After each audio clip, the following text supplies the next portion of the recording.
What's good, everybody? It's your boy Sean Black, and it's another episode of 310 TV, the interview podcast show from Amped Up Wrestling Comptomania. I am your host, your juggernaut Sean Black, pro wrestler right here out of Inglewood, California, and we representing tonight. It's gonna be an amazing night. Of course, 310 TV. We always got to let you guys know our official motto: everybody has a story to tell. And in these times of so much negativity going on, we got COVID, we got to worry about our bills, this and that. We love to hear about some positivity.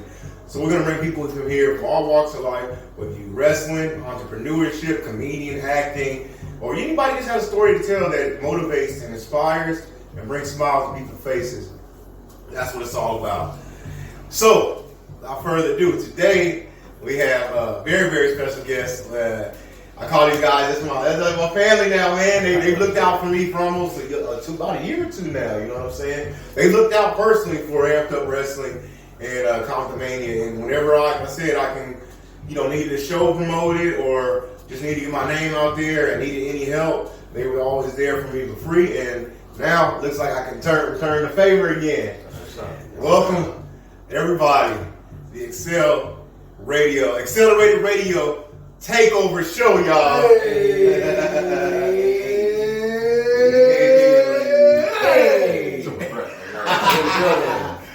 Yeah. So I'm glad, like I said, I can finally return the favor.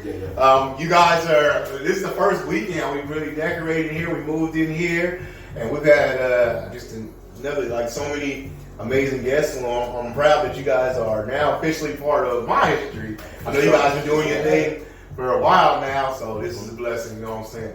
So what we're going to do, we're going to go around the table with introductions. It's always good to let people know who they are personally, but it's nothing like giving your own intro to represent. So let's know. Let's go start out with my man. Yo, first off, I just want to say it's weird being on this side of the table. I'm not used to being on this side, but I'm saying you're rocking with your boy A+, host, engineer, jack of all trades, man. You already know, man. A+. Man, many names that y'all may know me by, but at least the one you do know me by, that you will know me by, is I am the official, the one and only, the king himself, the fat boy king, big homie Quan. I'm the building. What can I say about myself? I'm humble about what I do, but I'm very confident in what I do. What if I'm hosting with these guys right here? What if I'm doing my thing on a solo tip? What if it's with I Love LA Girls? What if it's with Ron Reyes? Does not matter. My name, anytime my name is associated with something, guess what? It brings profits, it brings opportunities, and guess what? It brings people together. And it brings these kings together all the time. That's what we do. Check my moves out. Maybe see some more after that. Let's go too. That's a hell of an intro. I don't know how I'm following. Did you talk church service? Hey, but for real, I'm one of the co-hosts of the Takeover Radio Show. I go by G-Lo Smooth. G-Lo is what they call me. I'm just glad to be in the building. And like my man Plus said, it feels weird being on this side of the line. We're usually the ones interviewing other guests and networking other people together. It actually feels weird, but it feels good to be a part of it. So thank you for having us. What's up? Yeah. Truth be told, before we get into it, I really got inspired by Drink Champs. But you guys give me that voice, that inspired me too. So I always credit the Takeover Radio Show for, give me a little more confidence. And wrestling, got the on the mic, but as far as, like I said, you guys are always bringing inspiring people on the show and things like that. And so I forgot that brother's name. The civil rights leader who told Jamie Foxx to have a radio show. Because he said the one thing nobody can ever take away from you as long as you're alive is your voice. Right. Yes, so that's what's up. So shout out to Accelerated Radio Takeover Show. Let's get this thing started. We're going to start off first with my man, A+. Yes, sir. A+, where are you from? Just tell us a little bit about yourself. We're going to go all the way around. First off, born and raised Los Angeles, California. First generation born American, you know what I'm saying? My parents immigrated here from the continent, the motherland, from Africa, the Democratic Republic of the Congo, Kinshasa. So, you know what I'm saying? How can I say? Culture shock growing up. You know what I'm saying? And especially being a black man who was cultured as well, too. You know what I'm saying? I feel like I got the best of both worlds. But yeah, man, born and raised Los Angeles, West Coast, with you know what I'm saying, some African blood in me. That's me. My man. All right. Now, me and this brother, we had a little history because we knew him before radio Little show. history, man. Yeah, We go back like 2 flat tires and 2s that got some like Yeah. burnt off rubber on them. I remember he had low fade. That's how long. That's a long time ago. And he actually introduced me to the Takeover show. So my man, Quan, tell us what about yourself, bro. Oh my goodness. Staying humble, like I said, staying humble with it. Born and raised in South Central Los Angeles. You can name any particular spots where you want to go on 77 and Haas. Whether you want to, hit up on that 78 and Harvard. Where do you want to go? Hey, it doesn't matter. Hey, if you're born in South Central, you deal with everything. Crips, Bloods, essays, everything. Hoes. You deal with everything. So I grew up, out here, man, just me personally, just growing up out here, man, just means a lot to me. I lived in other places and it's been cool, but ain't nothing like LA.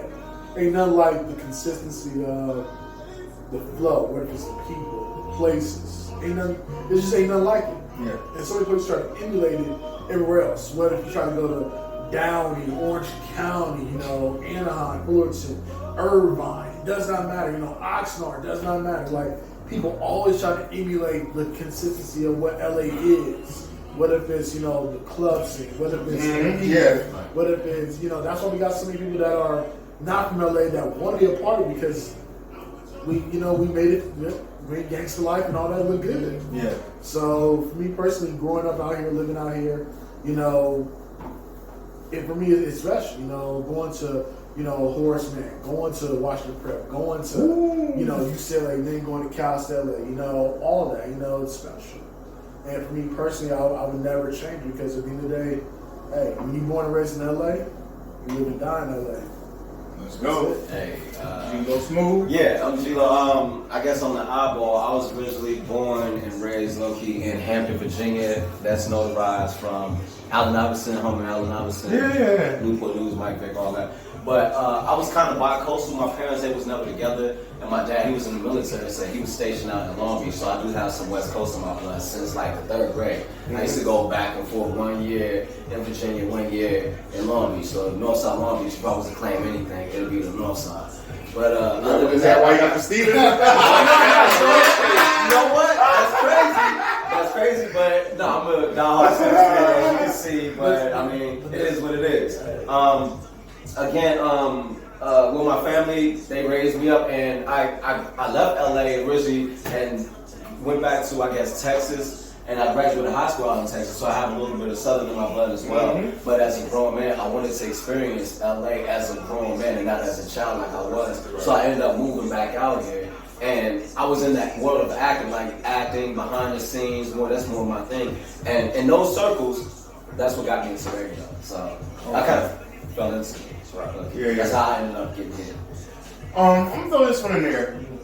Out of just one person, who you guys feel like can answer the best.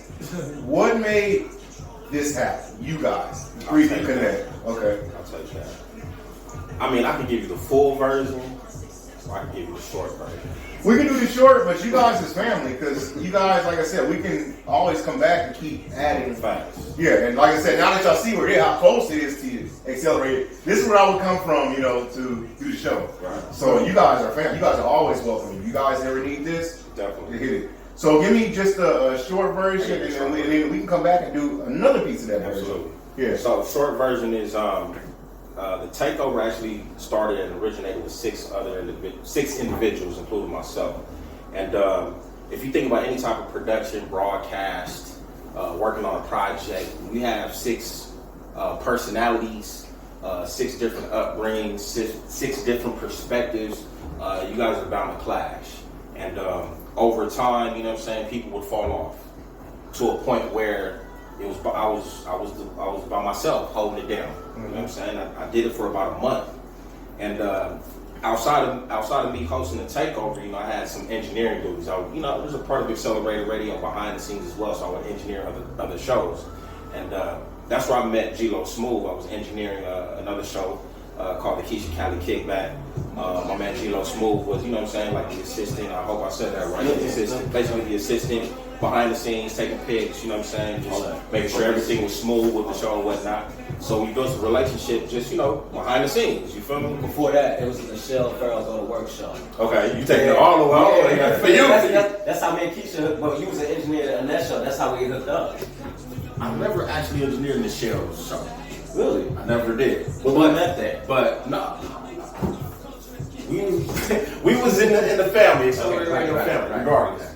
But so I held the show down by myself for about a month, and it was kind of like a natural thing because the Keisha Cali kickback was before the takeover.